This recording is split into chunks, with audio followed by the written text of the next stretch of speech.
plus beau. 33. Alors, monsieur Bidot, je pense à vous, monsieur oui, Bidot. Pierre Bidot, franchement, Pierre Bidot, le créateur du compteur. Voilà, le créateur du compteur, et surtout celui qui est un petit peu aussi le patron de tout ce qui va arriver.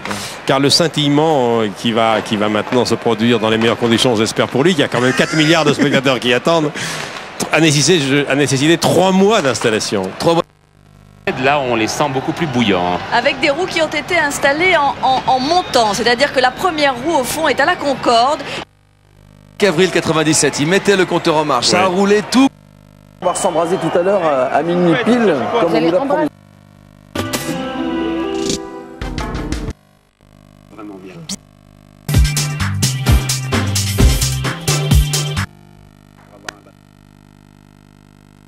Le pyrotechnique que nous allons donc voir d'ici quelques secondes maintenant. Les explosifs sont prêts. À M-3, ça doit commencer à scintiller. Les 10 tonnes d'explosifs sont prêts, monsieur Pépin. Et là, ils sont tous là. Il y a 4800 effets pyrotechniques qui sont prévus. Vous imaginez. Berthenot. Attention. 25 secondes. 25 secondes.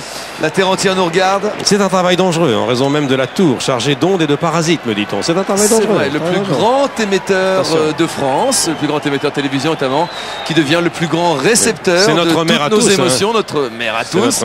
Est-ce que vous êtes déjà monté en haut? Ah bah ça m'est arrivé. Vous avez vu le bureau de Gustave Eiffel reconstitué? J'ai vu ça, Michel. Voilà. 2, 1. Alors, c'est parti. Bienvenue à l'an 2000. Attention, ça y est, c'est parti. On entend les 200 000 spectateurs jusqu'ici. Oh, ça bouge de partout, hein, même ici autour de l'Arc de Triomphe.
Oui, on se croirait à Kourou, là. La Tour Eiffel prend des allures de fusée. Vous sentez la montée en puissance.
mesdames, messieurs. Vous l'avez rêvé, la Tour Eiffel l'a fait.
Vous sentez l'odeur des pétards? Des feux d'artifice. Ah, Sandrine, c'est fabuleux ce qu'on vit là. Ouais, c'est très émouvant, c'est un moment très émouvant.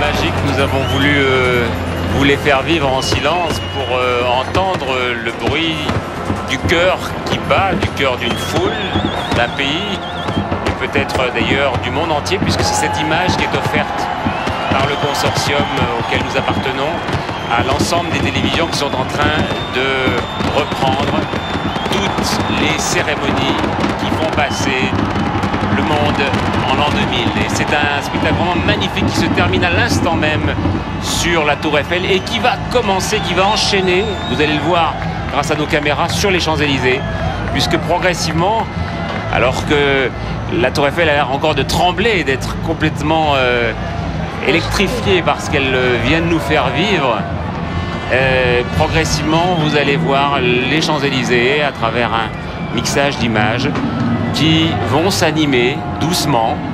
Et puis vers minuit 10, minuit 12, la première grande roue commencera à tourner. Alors avant le début de ce spectacle et après cet embrasement magnifique de la Tour Eiffel, c'est vrai qu'on a envie de penser un petit peu au siècle qui est passé. Moi j'ai le souvenir que je me disais je verrai l'an 2000 et je ne savais pas ce que je ferais en l'an 2000. Et aujourd'hui on pense aux enfants, on pense à tous ces jeunes qui vont commencer le siècle au fond, et on a envie de leur dire allez au bout d'une passion, soyez heureux et surtout ayez envie de faire des choses, allez au bout ayez une volonté et soyez libres. Et on a envie de leur souhaiter surtout de l'amour. Avant le début de ce spectacle, je voudrais vous dire avec Patrick, je voudrais vous dire que cette année on la souhaite très belle pour tous. On a pensé tout à l'heure, Patrick vous l'a dit, aux plus démunis, à ceux qui ont souffert de ces tempêtes, à ceux qui ont souffert cette année, à ceux qui sont malades. Et puis, pensons aussi aux jeunes et à ceux qui vont nous suivre et qui, on l'espère, vont avoir un siècle lumineux. Alors tous les petits garçons, toutes les petites filles qui regardent peut-être, la plupart d'entre eux sont couchés, vont avoir de très belles images qui vont leur être proposées, aussi bien de la Tour Eiffel qui visiblement est en train de vivre ses derniers feux.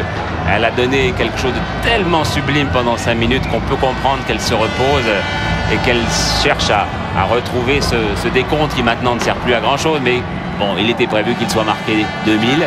Nous sommes dans l'an 2000 depuis maintenant 6 minutes. Merci de nous être si fidèles et de nous rester fidèles, parce que vous le voyez, au moment où s'ébranlent déjà ces quelques roues, ou des images de ce siècle qui vient de passer, peut-être du siècle à venir, tout en rappelant bien sûr que le siècle ne se terminera qu'à la fin de cette année, c'est-à-dire dans 365 jours, tout comme le millénaire.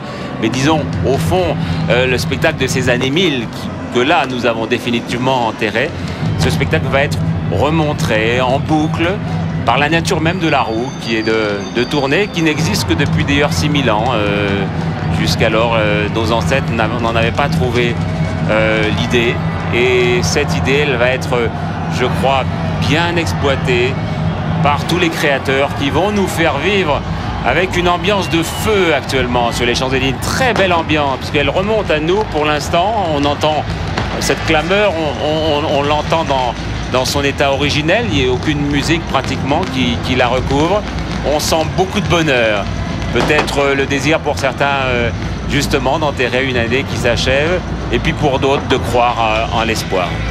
Alors on l'a vu déjà sur les images de Gilles Amado, les roues se sont succédées, on les a aperçues presque furtivement, on va les voir plus longuement tout au long de ce spectacle. On a vu cette première roue verte, je dirais, avec une sorte de toile d'araignée de verdure, une roue dessinée par un paysagiste, tout simplement, un jardinier qui a voulu prolonger l'idée de ces Champs-Élysées, dessinée à l'époque par un grand jardinier, le nôtre. Et puis ensuite, il y aura des roues de chorégraphes, 2 chorégraphes et une femme, la seule femme d'ailleurs qui a été sollicitée pour travailler sur l'une de ces roues. Il y aura aussi un musicien, un compositeur de musique, et puis il y a des plasticiens, des scénographes qui ont imaginé d'animer ces roues, d'en faire un peu le symbole du siècle qui s'écoule et du siècle qui commence ou qui commencera, comme vous le disiez, dans un an, mais d'un passage à un monde nouveau. Et puis il y a aussi, on le disait, un réalisateur de télévision, parce que sur ces roues, l'image est très présente. Le son, bien sûr, puisqu'on l'entend, vous sentez cette clameur, et la musique, mais l'image, le symbole, au fond, puisque nous en vivons, nous y travaillons et nous l'aimons, l'image est quand même le symbole de cette deuxième moitié de siècle, et la communication et l'explosion formidable de ces moyens de communication qui sûrement va marquer le début du prochain siècle et du début du prochain millénaire. Alors tout cela a été voulu, pensé par Patrick Bouchain, qui est un architecte de l'instant, un créateur d'espaces tout à fait exceptionnel, comme le théâtre équestre Zingaro par exemple, à Aubervilliers, également de certaines des plus grandes scènes des Rolling Stones ou d'Iggy Pop. C'est l'homme qui a transformé également les usines Lu à Nantes en paquebot culturel, et c'est donc, comme je le disais tout à l'heure, à Nantes qu'il a découvert ce projet que lui proposaient à la fois Jean-Jacques Ayagon et Catherine Trautmann. C'est dans 3 minutes maintenant que la première de ces roues se mettra en branle. Il y avait, le disions-nous, dans l'esprit des organisateurs de la mission 2000, plusieurs possibilités, bien sûr, d'entrer dans l'an 2000. D'abord, cette idée simple. Habituellement, pour entrer quelque part, on pousse une porte. Donc, il y a beaucoup de portes un peu partout, dans des villages, dans des villes de France. Et vous en avez vu, vous en reverrez tout au long de la nuit. Et puis, il y a cette idée, voilà, qui entraîne la fête, qui l'entraîne encore mieux, parce que c'est une roue sans fin, ce sont des roues sans fin, et les gens ont l'air d'être très heureux. Et encore, ils n'ont rien vu, ou disons, ils n'ont pas tout vu, puisque c'est à minuit 12 que la première, celle que vous voyez là en amorce de la caméra de Gilles Amado, que cette première libérera tout un essaim d'oies sauvages. C'était supposé en tout cas être des oies sauvages. Ce seront des ballons, mais vous verrez que le symbole est très très beau, parce que c'est une roue qui en effet est destinée à rappeler ce qui était la vocation des Champs-Élysées. C'était des champs, hein, tout simplement. Il faut même dire à un moment donné que c'était des champs de courges ici. Et puis progressivement, avec le fil de la modernité, on a vu un certain nombre de constructions, et Cela, on le rappellera dans quelques instants. Alors la Tour Eiffel existe toujours quand même. Hein. Moi, je trouve qu'elle tremblote, elle est magnifique, elle scintille. Et vous vous souvenez, Patrick, sans doute pas bien évidemment, mais cette Tour Eiffel, à la fin du 19e siècle, elle était éclairée que par des becs de gaz et tout ça a bien changé. Et le décompte que malheureusement nous n'avons pas vu ce soir, nous avons vu jusqu'à 19h, eh bien ça fait 1000 jours qu'il était installé sur cette Tour Eiffel qui maintenant scintille. Mais cet objet de fer qui mesure plus de 380 mètres et qui avait été érigé pour cette exposition universelle en 1889, oui. Eh bien elle est toujours là et c'est vrai qu'elle symbolise à la fois Paris bien sûr mais l'Europe tout simplement pour le monde entier. Et c'est d'ailleurs ce signal qu'elle est en train d'émettre, vous le voyez, ce petit faisceau lumineux qui vient vers vous de temps à autre, qui est un signal qui pour nous évidemment a beaucoup d'importance puisque c'est de la Tour Eiffel que sont diffusées la plupart des émissions de télévision. Et c'est de télévision et c'est là d'ailleurs qu'un peu avant la guerre ont été tentés des choses. Alors vous voyez, on parlait de cette fameuse roue, la fameuse roue Simon. Alors la voilà avec ces oies représentées aujourd'hui par des milliers de ballons qui sont adressés au départ à la foule, mais évidemment sous l'effet du vent aux voies les plus aériennes. Et cette espèce d'immense bâche, qui est une bâche champêtre, qui progressivement va la dévoiler. On voit qu'elle est en train de se déshabiller, cette roue, et qu'elle va nous montrer en ses flancs un certain nombre de spectacles champêtres. Il est dommage que Étienne Moujotte et Robert Namias, qui copilotent cette émission, n'aient pas encore inventé la télévision olfactive, parce que vous senteriez le foin. Et on entendrait les oiseaux et vous voyez, c'est comme des haillons dont la roue de ce Jacques Simon va se débarrasser progressivement, comme si elle allait laisser la nature s'éveiller et produire ses sons et ses odeurs. Il faut dire que Jacques Simon est donc un paysagiste, mais c'est un paysagiste un peu particulier. Il est spécialisé dans des œuvres éphémères, de ce qu'on appelle le land art, c'est-à-dire de paysages étranges. Il est reconnu internationalement, il a enseigné un peu partout, en France, mais aussi au Canada et aux États-Unis. Et sa philosophie pourrait se résumer, je dirais, Patrick, à un slogan un peu trivial peut-être, pardon: sans les paysans, je m'emmerde, signé La Terre. Ah oui, c'est un slogan qu'il avait écrit il y a 8 ans dans un champ de luzerne.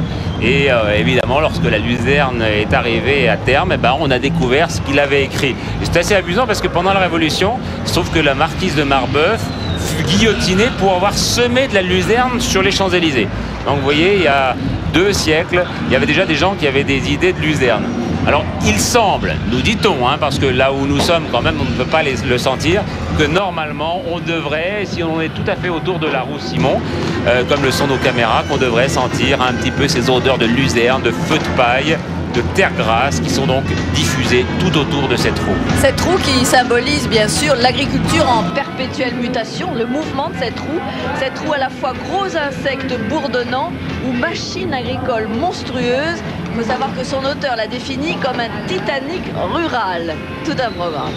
Alors elle bouge, elle fait du bruit, elle est animée, c'est une roue agricole qui veut symboliser l'incessante mutation de l'agriculture et de l'homme. Les deux sont liés, en tout cas elles le sont pour Jacques Simon. Et c'est une roue qui donc jusqu'à minuit, vous l'avez vu, il y a encore un quart d'heure, était camouflée par ce filet sombre sous une lumière marée. Alors là, semble-t-il, notre réalisateur Gilles Amado est passé d'abord à des plans larges de toutes les roues. Réalisme par exemple, et de tout ce qui gêne les créateurs dans leur découverte, dans leur amour de tout ce qui est plus spirituel, de plus sensuel, de plus léger. Alors Générique Vapeur. Générique Vapeur, on l'a dit, c'est une troupe de musiciens marseillais, de comédiens. Ils vont faire appel pour se débarrasser de ce millénaire, 1 an par la date, à de gigantesques pelles mécaniques accrochées à la roue. Ils vont se débarrasser des objets du XXe siècle qui les ennuient. Jean-Luc vous en a dit un petit mot. Et puis aussi, vous allez voir un balai d'échelle, car l'homme a toujours rêvé de décrocher la Lune. Ça, ce sera pour un petit peu plus tard. Sinon, on reste là et puis on continue à regarder tout ce qui se passe un peu partout oui, non, en parce France. que là, il faut continuer à voyager. Portrait, interview, coulisses, 30 minutes pour vous donner tout. C'est la vie.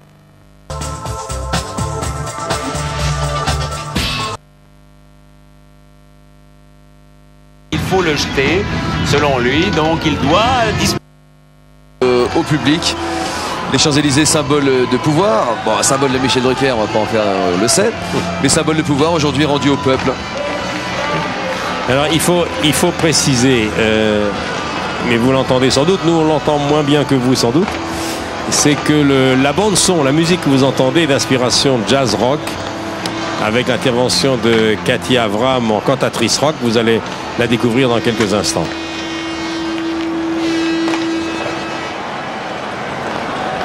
J'espère que vous entendez bien la bande son. On a des petits problèmes de retour son, nous, ici, aux Champs-Élysées.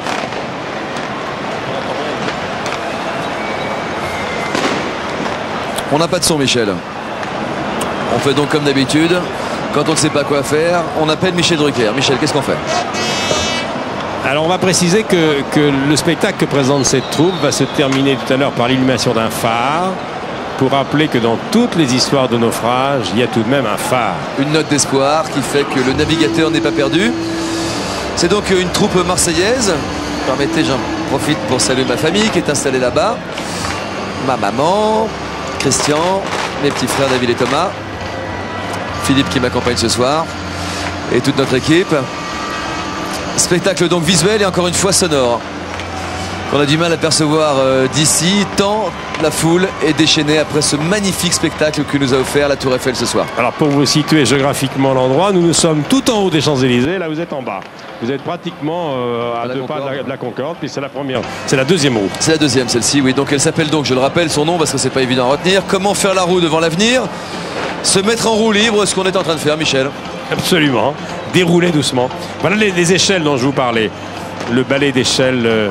Les échelles pour décrocher la Lune. L'homme a toujours rêvé de décrocher la Lune. Ben, c'est ce qu'ils vont nous montrer. L'équipe de Générique Vapeur et Cathy Avram et Pierre Berthelot, qui sont ces deux initiateurs. Ce sont des Marseillais. Il n'y a pas seulement des bons joueurs de foot à Marseille, il n'y a pas seulement l'OM, il y a aussi Générique Vapeur. Et tout ça est un ensemble. Solidarité, fraternité, égalité, le principe du spectacle des roues, le rôle de la foule, très important ce soir. Le spectacle vient aussi de la foule. On l'a vu hier soir un peu à vide, quelques curieux étaient venus se presser.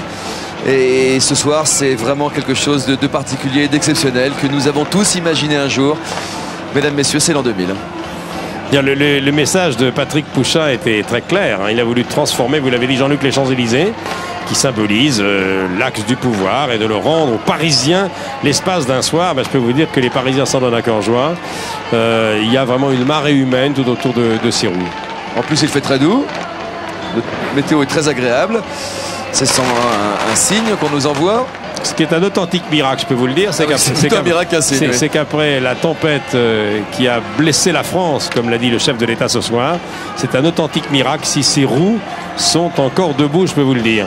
Ce qui prouve qu'elles ont été solidement amarrées et qu'il n'y avait pas de prise au vent. Un peu comme le décor de Tapis Rouge, le tapis rouge que nous vous proposions ce soir sur France 2, en direct donc de l'Arc de Triomphe des Champs-Élysées. Voici donc cette pluie d'étoiles, ces échelles qui vont nous permettre de décrocher la Lune et tous nos espoirs, tout ce qu'on a placé comme espoir en l'an 2000, Michel. Alors en principe, on devrait avoir l'intervention de Cathy Avram, cantatrice rock. C'est en tout cas ce que nous avions vu hier soir pendant la répétition, car toute la nuit, tous ces techniciens, toutes ces équipes ont beaucoup travaillé. Ça représente des centaines de personnes mobilisées pour ce spectacle que la terre entière est en train de regarder. 3-4 milliards de spectateurs, en tout cas tout TV5 et 500 millions de spectateurs. RFO, la France, la Belgique, que nous saluons, la Suisse également. Alors ce soir, il y a des Marseillais qui sont très fiers parce que le Générique Vapeur, c'est une troupe de théâtre très très connue à Marseille depuis 15 ans. Ce sont des spectacles qui ont fait le tour du monde, ils sont produits en Afrique, en Amérique latine. La musique devrait suivre, une musique d'inspiration jazz rock. Avec donc, comme le disait Michel, l'intervention de cette cantatrice rock, ça existe. Elle s'appelle Cathy Avram. J'espère que vous entendez bien cette atmosphère parce que nous n'avons surtout l'ambiance qu'il y a au sommet des Champs-Élysées avec des pétards, mais on ne reçoit pas, mais j'espère que vous recevez très très bien l'atmosphère.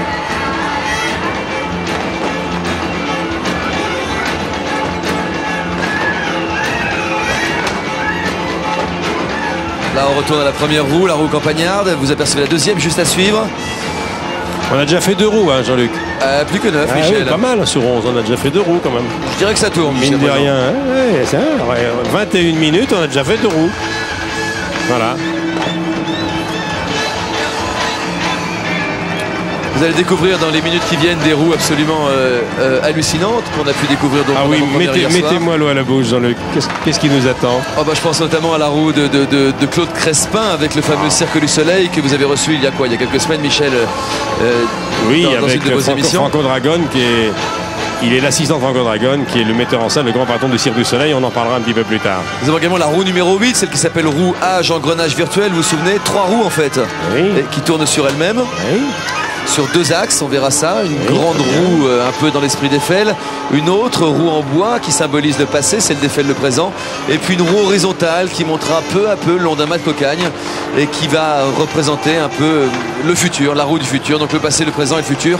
Ce sera pour tout à l'heure la roue numéro 8. Nous sommes toujours sur la numéro 2, Michel. Et pendant que les roues tournent, si on revenait un petit peu, car on n'a pas eu le temps d'en parler dans tapis rouge, surtout les sondages qui ont été publiés un peu partout dans la presse sur les musiciens du siècle, les acteurs du siècle, les événements du siècle.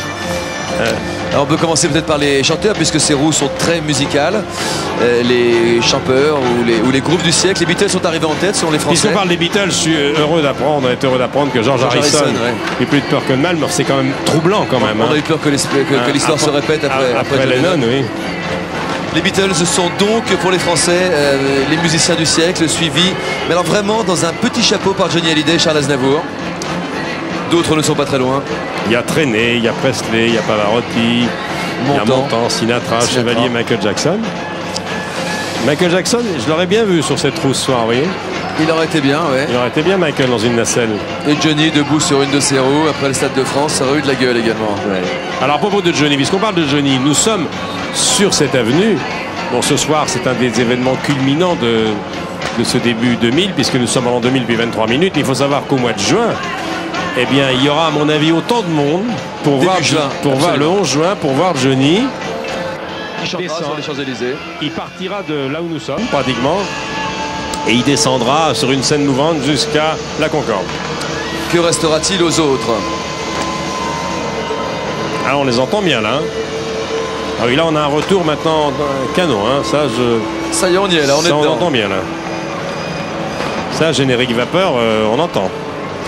Et Cathy Avram, la cantatrice rock. Hier soir, vous vous souvenez, pendant la répétition, on a entendu Cathy Avram à la fin de la présentation en cantatrice rock. Ça existe, les opéras rock existent depuis Tommy avec les Who. Vous voyez, tout en haut à gauche, voilà où nous sommes. Ah, voilà, ouais. Vous voyez, tout en haut à gauche, le studio en plein ciel, et bien vu d'en bas, voilà.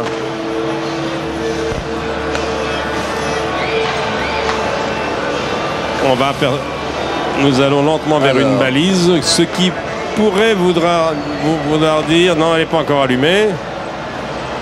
Donc nous sommes toujours sur CO. Se dirigerait-on vers la roue numéro 3? Ça y ressemble. Ça y ressemble. Elle n'a pas de fin. En anglais, on appelle ça Endless. C'est la roue de Ange Leccia. Alors Ange Leccia est un artiste plasticien spécialisé dans les spectacles de vidéoprojection. Et au cœur de sa roue, on va voir apparaître différents visages, Michel. Il y a une jeune fille. Ce sont des jeunes filles qui sont des amis et des enfants d'Ange Leccia, qui symbolisent la pureté, la fécondité, la virginité et l'avenir. Rien que ça. Voilà. Ange Leccia est un artiste plasticien, spécialiste des symboles, qui a participé notamment à la célébration des 50 ans d'Hiroshima, les JO d'Atlanta. Et puis le bicentenaire, la bataille de Valmy. Et il a eu l'idée de tendre un immense écran à l'intérieur de sa roue. Donc à travers les visages de ces jeunes enfants, ce sont évidemment des images de paix et de bonheur qui sont en train de passer à travers le monde, de par le monde. Le feu, la fumée, les images de guerre, les images de... Ces 20 siècles d'histoire qui passent en revue. Et il a fait également, on le voit, appel à la pyrotechnie lui aussi. Hein.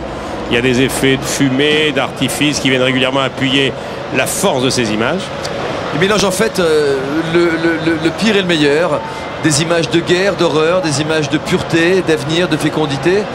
en disant, en laissant passer le message que c'est en fait toujours l'émotion qui prime. La vie prend toujours le dessus sur l'horreur. C'est le message d'Ange Decia et de Saru Endless. On a été bien sur Ange Decia, je crois. Hein, on a été complet. Hein. On a été très bien. C'est une roue assez courte. Derrière moi, notre président est là. Marc Tessier est là. Président Tessier. Venez, président. Venez une seconde à côté de nous. Présentez vos vœux aux spectateurs quand même en 2 mots, non? Comment vivez-vous cette nuit, président? Je suis absolument ébloui. Je tourne dans chacune des roues et je crois tout de même que l'image de la Tour Eiffel marquera le Paris pour le 3e millénaire de manière définitive.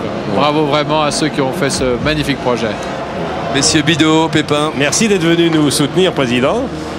Michel Cotta était avec nous aussi il y a quelques minutes. Merci au président Tessier, à toute la grande famille de France 2, les programmes et la rédaction unis pendant 28 heures de direct pour vivre donc ce moment exceptionnel. Nous sommes toujours, il faut le dire, unis. Nous sommes toujours sur la roue numéro 3. Endless, elle n'a pas de fin. Ce sont des beaux regards. Regardez ces visages magnifiques. Je vous l'ai dit, ce sont des proches, des très proches d'Ange Decia, artiste plasticien. Les enfants de Ange et également les amis de ses enfants.